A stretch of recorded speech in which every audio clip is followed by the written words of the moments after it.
भारत इस समय वर्ल्ड का लार्जेस्ट ट्रैक्टर, टू व्हीलर और थ्री व्हीलर मैन्युफैक्चरर है। सेकंड लार्जेस्ट बस मैन्युफैक्चरर है। वर्ल्ड का third largest heavy truck manufacturer है और फोर्थ लार्जेस्ट कार मैन्युफैक्चरर है। इस समय भारत में 48 ऑटोमोबाइल कंपनीज हैं, 12 टू व्हीलर कंपनीज हैं और 747 ऑटो कंपोनेंट्स बनाने वाली कंपनीज हैं। इंडियन ऑटोमोटिव इंडस्ट्री की मार्केट साइज $222 बिलियन है और एक्सपोर्ट में कंट्रीब्यूशन 8% है। ऑटोमोटिव सेक्टर का कंट्रीब्यूशन भारत की जीडीपी में 7.1% है। भारत का ऑटोमोबाइल सेक्टर लगभग 37 मिलियन मतलब कि 3.7 करोड़ एम्प्लॉयमेंट जनरेट करता है। ये सब सुन के आप लोगों को बहुत प्राउड फीलिंग आ रही होगी और आनी भी चाहिए, क्योंकि पिछले 10 सालों में इंडियन ऑटोमोबाइल इंडस्ट्री बहुत तेजी से ग्रो हुई है। जहां 2013 में India 10th largest auto market था, वहीं 2023 में इंडिया जापान को बीट करके world third largest auto market बन गया है। 10 सालों में भारत ने ये कैसे किया है, आइए जानते हैं। तो नमस्कार दोस्तों, स्वागत करते हैं आपका चार्जिंग पॉइंट हिंदी में। दोस्तों, आज के इस वीडियो में हम बात करेंगे इंडियन ऑटोमोबाइल सेक्टर के बारे में, जैसे कि भारत में ऑटोमोबाइल सेक्टर की शुरुआत कैसे हुई, क्या क्या स्ट्रगल देखने को मिला, प्रेजेंट सिनेरियो में क्या हालात हैं और भारत का ऑटोमोबाइल सेक्टर का फ्यूचर कैसा होगा। तो जानने के लिए जुड़े रहिए आप इस वीडियो के साथ। साल 1897 में भारत में पहली बार कार चली थी, पर उसके बावजूद 40 सालों तक भारत में कोई भी व्हीकल का मैन्युफैक्चरिंग प्लांट नहीं बना था। ब्रिटिशर्स के समय भारत में कार्स, बाइक्स और दूसरे व्हीकल्स को बाहर से मंगवाया जाता था, पर 1940 से भारत में ऑटोमोबाइल इंडस्ट्री की शुरुआत हुई। 1942 में हिंदुस्तान मोटर्स, 1944 में प्रीमियर और 1945 में महिंद्रा एंड महिंद्रा जैसी इंडियन कंपनी ने फॉरेन कंपनीज की कार, स्कूटर, बाइक्स को बनाना शुरू किया। फिर 1947 में भारत आजाद हुआ। इंडियन कंपनीज को लगा कि वो भी आजाद हो चुकी हैं, पर 1951 में भारत में लाइसेंस राज सिस्टम को लाया गया। भारत के आजादी के बाद जवाहरलाल नेहरू ने भारत की अर्थव्यवस्था के लिए सोशलिस्ट पॉलिसी अपनाई थी और सोशलिस्ट पॉलिसी के तहत ही लाइसेंस राज सिस्टम को लाया गया था। लाइसेंस राज सिस्टम मतलब सब कुछ गवर्नमेंट के कंट्रोल में होगा, सरकार जिसको चाहेगी उसको लाइसेंस देगी और पूरे मार्केट पे इंडियन गवर्नमेंट का ही कंट्रोल होगा। भारत के सोशलिस्ट पॉलिसी और लाइसेंस राज के चलते भारत में जो फॉरेन कंपनीज के मैन्युफैक्चरिंग प्लांट पहले थे वो धीरे धीरे बंद होने लगे। आपको एक बात जान के हैरानी होगी कि जब भारत आजाद हुआ था तब भारत में जनरल मोटर्स, फोर्ड, रूटेस ग्रुप के मैन्युफैक्चरिंग प्लांट मुंबई में थे। इतनी बड़ी बड़ी ऑटोमोबाइल कंपनीज के मैन्युफैक्चरिंग प्लांट एशिया में से भारत में थे, पर भारत के लाइसेंस राज के चलते 1954 में इन सारी कंपनीज ने अपना मैन्युफैक्चरिंग प्लांट भारत में बंद कर दिया, जिससे ये हुआ कि भारत की जो ऑटोमोबाइल इंडस्ट्री बहुत तेजी से ग्रो कर सकती थी वो बैठ गई।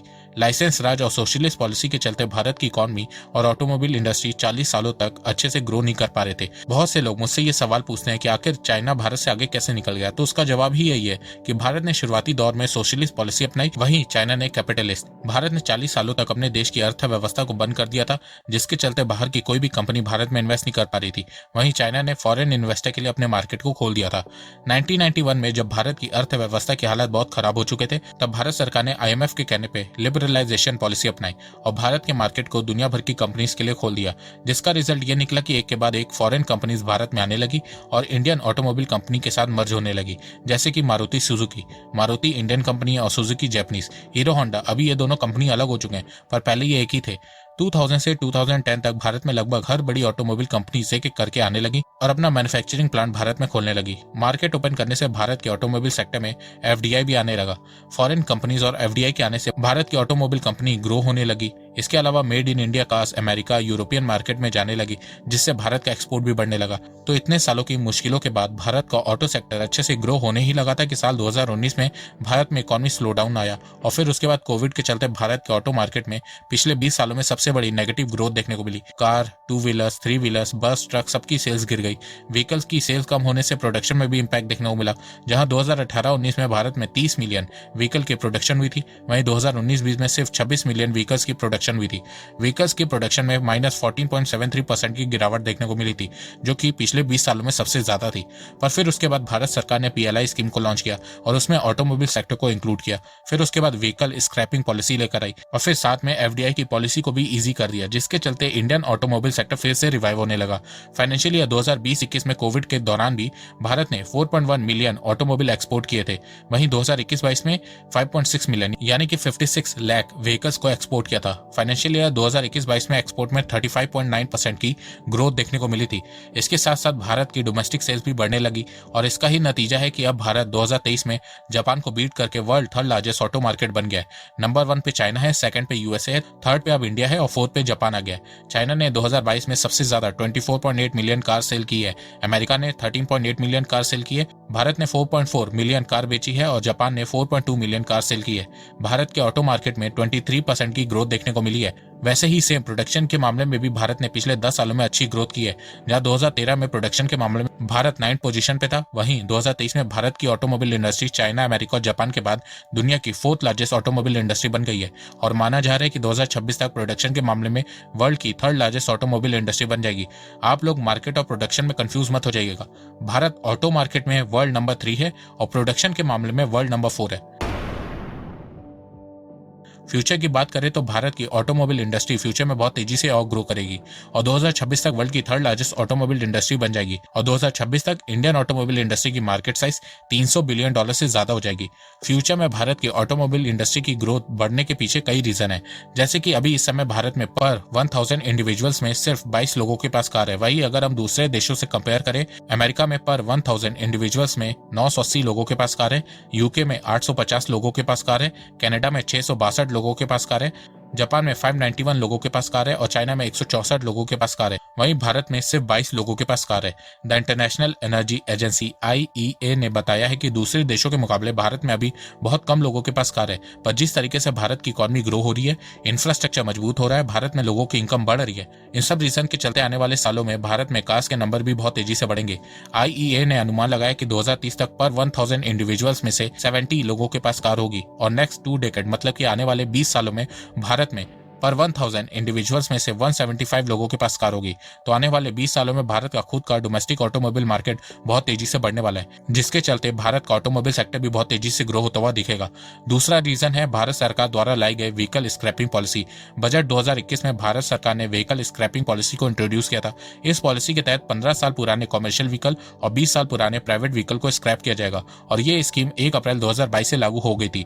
इस स्कीम के चलते 28 मिलियन व्हीकल्स को स्क्रैप किया जाएगा। इन व्हीकल्स को स्क्रैप करने से एक तो देश में पॉल्यूशन कम होगा, दूसरा ऑटोमोबाइल इंडस्ट्री की सेल्स भी बढ़ेगी और इससे ऑटोमोबाइल सेक्टर की ग्रोथ में भी तेजी देखने को मिलेगी। तीसरा रीजन है भारत की आत्मनिर्भर पॉलिसी। भारत लगभग 20 से 25% ऑटो पार्ट चाइना से इंपोर्ट करता है, पर साल 2020 में हुए गलवान इंसिडेंट के बाद भारत सरकार चाइना से भारत की डिपेंडेंसी को कम करना चाहती है। भारत सरकार चाहती है कि अब भारत में सभी ऑटो कंपोनेंट्स और पार्ट्स बनाए जाए और इसके चलते भारत सरकार ने PLI स्कीम के तहत 51,000 करोड़ रुपीस ऑटो सेक्टर को दिए हैं। इस स्कीम के चलते जो भी कंपनी भारत में ऑटो कंपोनेंट्स और पार्ट्स बनाएगी उससे इंसेंटिव दिया जाएगा। तो जैसे जैसे भारत में ऑटो पार्ट्स और कंपोनेंट बनने लगेंगे, उससे फ्यूचर में भारत में व्हीकल की प्राइस भी कम होने लगेगी, जिससे व्हीकल्स की सेल बढ़ेगी और साथ में भारत का एक्सपोर्ट भी बढ़ेगा।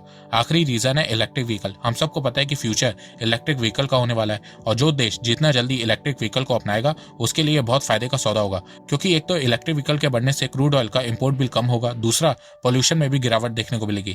इसीलिए आज के समय में जितने भी बड़े बड़े देश हैं जैसे कि अमेरिका, चाइना, ये सब इलेक्ट्रिक व्हीकल को अपने देश में बहुत प्रमोट कर रहे हैं। इस चीज को देखते हुए भारत सरकार भी इलेक्ट्रिक व्हीकल को बहुत प्रमोट कर रही है, टैक्स बेनिफिट दे रही है, इलेक्ट्रिक व्हीकल्स की मैन्युफैक्चरिंग को बढ़ाने के लिए इंसेंटिव स्कीम लॉन्च की है।